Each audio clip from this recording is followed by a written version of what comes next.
one-horse race in the AFC, let alone the AFC East. The Buffalo Bills, well, they've now lost 2 straight games. They've been stung by injuries, and they head to their bye week with plenty of reasons for doubt. So I ask, Kimberly, are you more concerned right now with the mighty Bills or the mighty Eagles? You know what? I'll be honest. I'm not concerned with either of them. That's fair. I think both teams will be fine. But if I have to choose one, I'm going to say the Eagles only because I don't understand what the problem is, guys. This isn't like you're missing a ton of guys due to injuries. It's not because your quarterback's down. They have all the pieces. This is the same core that just won. I understand Mekhi Becton and some other guys aren't there, but essentially it's the same core of guys who just won a Super Bowl. When I look at them, a lot of the frustration is coming from inside the building. Like, players are talking about, well, our offense is predictable. Guys aren't on the same page. And every time I hear it, I'm like, you guys are making it tougher on yourselves. So I think both the Bills and Eagles will be fine. But if there's one team, I'll say the Eagles only because it seems so unnecessary what's happening right now. I'm going to say Buffalo because I don't like that defense right now.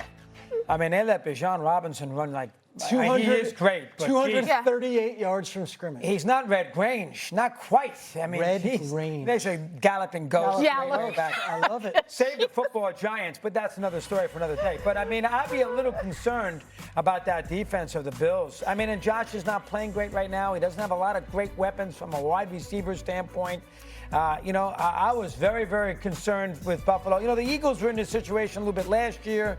There's always that inner turmoil with throwing the football or running the football. Eventually, they should get Saquon back together again, get the offensive line a little healthier. Why do you say that? Because Saquon right now is on pace for 90. Talk about it. Terrible. Talk about it. Why do you trust? They miss a lot of those offensive linemen right now.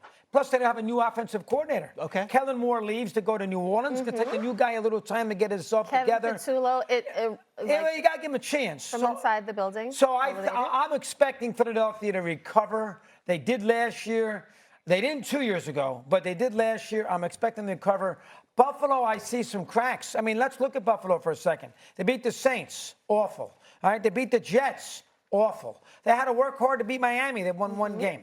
Baltimore blew the game. They were 40-25 with 4 minutes to go, and the Patriots ran all over them. And now Atlanta runs all over them. That's a little dicey from a Bills standpoint. So I say the Bills, Stevie.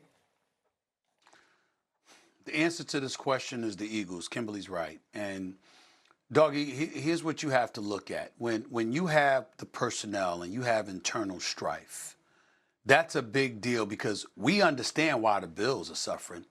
It's injuries, it's them being bereft of playmakers that can really, really help Josh Allen. It's Josh Allen having to revert to hero ball, which is why he's turned over the ball more than he did last year. They had a grand total of 8 turnovers for the entire season last year. In Buffalo, they already have 6 over the last 3 weeks. And 5 of them have been Josh Allen. So that's uncharacteristic considering the league MVP and what he's capable of, how he's been playing and how that's changed. With the Philadelphia Eagles, what possible excuse do you have with all that talent that you have? Yes, you have a new offensive coordinator, but he's not somebody that was brought from the outside in. He was there last year. He just didn't have that role. And the point is, you're familiar with these players. You're familiar with the system. You're familiar with Coach Nick Sirianni. Why the hell are you down in every damn category compared to Kellen Moore? Let's look at this here.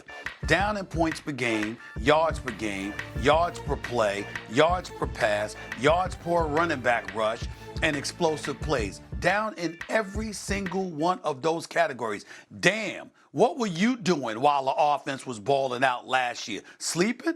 What the hell were you doing that you couldn't figure out how to replicate what transpired and what worked for a Super Bowl champion, especially when you were in-house? It would be one thing if you coming over from another team and everything is foreign to you, including the personnel. It's an entirely different matter altogether when you're very, very familiar with the personnel. You're very, very familiar with the system. You're very, very familiar with what the coach and the players like and dislike and want and don't want. And still, You suffering like this to the point where they got to dance around the media because, listen, whether you're talking about Hurts, whether you're talking about the offensive line, whether you're talking about Barkley, no matter what, you're really, really talking about Kevin Patullo. You're really talking about him. What they're really dancing around is that nobody has called out the fact that they're not enamored with the job he's doing. And keep in mind that this is an organization that just a couple of years ago, we were talking about Nick Sirianni and how they nosedived and how he didn't need to be calling plays and how he needed to just defer. And that's how Kellen Moore arrived there.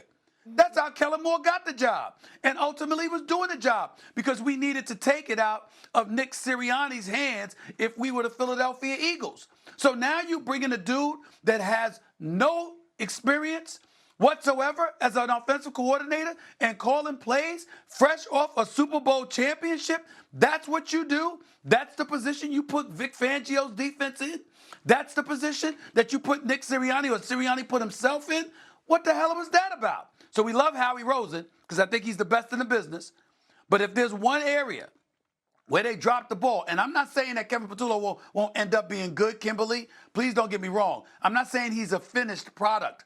I'm saying when you're the reigning defending Super Bowl champions with that kind of personnel, you don't put a novice in there to succeed somebody that's experienced like Kellen Moore that ultimately delivers you a Super Bowl championship. You're going to replace him. You needed to replace him with someone experienced. And they didn't do that, and that's why they're suffering. And to Stephen A's point, there is scar tissue because of 2 years ago. They had a great offensive coordinator in Shane Steichen. He leaves. How's he looking? How's he looks pretty looking? good. Okay. But they promoted from within with Yes. Brian Johnson, and he wasn't the guy. Last year they hired from the outside with Kellen Moore. He was. So what do? Promote. They promote from within again. Are they making the same mistake twice? And is it too early to even go down that path? It's too early. It's too early, but unfortunately, they're going to be judged by their own standards, the standards that they set. So this history, we're going to bring up, hey, they were 10-1, and then they nosedived.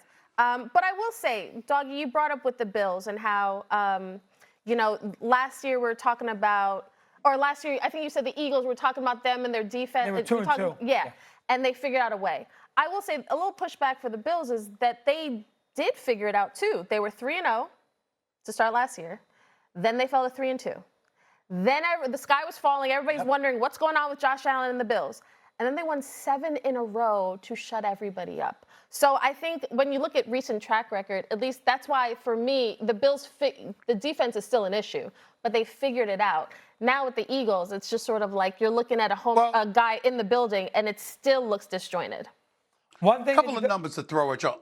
Go ahead, Dougie. Go ahead. One thing I was going to say about the Bills.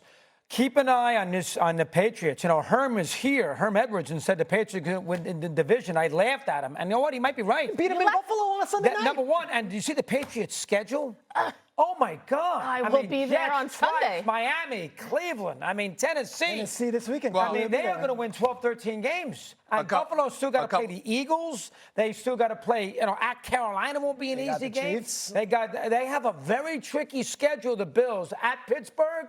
So from that standpoint, maybe New England can win the AFC East. Maybe that makes you more concerned about the Bills. Horrible for the Bills. A couple of things. Somebody saying something and proving themselves right and Doggy wrong is not breaking news. It happens all the time. Let's get that out the way first, okay? That's number one. Number two, here's what we also have to say, okay?